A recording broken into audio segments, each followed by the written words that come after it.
জাতীয় পার্টির chairman GM কাদের এবং তার স্ত্রী শরীফা কাদেরের হিসাব জব্দ করার জন্য ব্যাংকগুলোকে নির্দেশ দিয়েছে জাতীয় রাজস্ব বোর্ড এনবিআর। 23 মার্চ এনবিআর এর কেন্দ্রীয় গোয়েন্দা সেল ব্যাংক ও আর্থিক প্রতিষ্ঠানগুলোকে এই নির্দেশ পাঠায়। দর্শক, এসব নিয়ে এখনকার টিভিএস নিউজ আপডেটস, সাথে আছে আমি রঞ্জু ইফতেখার। এছাড়া কেন্দ্রীয় গোয়েন্দা সেল আগামী 15 দিনের মধ্যে জিএম কাদের, তার স্ত্রী মেয়ে ইশরাত জাহান কাদের এবং জামাতা অভিনেতা মাহফুজ আহমেদের ব্যাংক হিসাব সম্পর্কিত সমস্ত তথ্য চেয়েছে।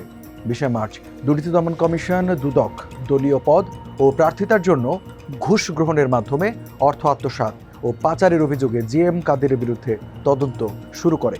চিঠিতে আরও বলা হয়েছে, উপযুক্ত কারণ ছাড়া নির্ধারিত সময়ের মধ্যে তথ্যাবলী সরবরাহ করা না হলে এবং উপযুক্ত চাহিদা মোতাবেক তথ্য সরবরাহে অস্বীকৃতি বা ব্যর্থতার ক্ষেত্রে আয়কর আইন 2023 অনুযায়ী এককালীন 50,000 টাকা এবং পরবর্তীতে প্রতিদিনের জন্য 500 টাকা হারে জরিমানা আরোপ করা হবে।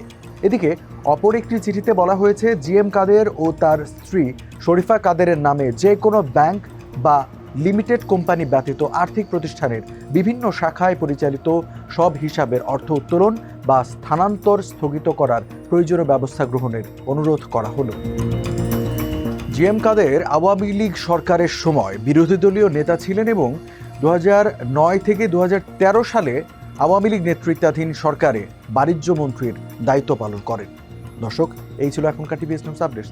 আর সংবাদ ও বিশ্লেষণ জানতে টিভিএস এর সাথেই থাকুন।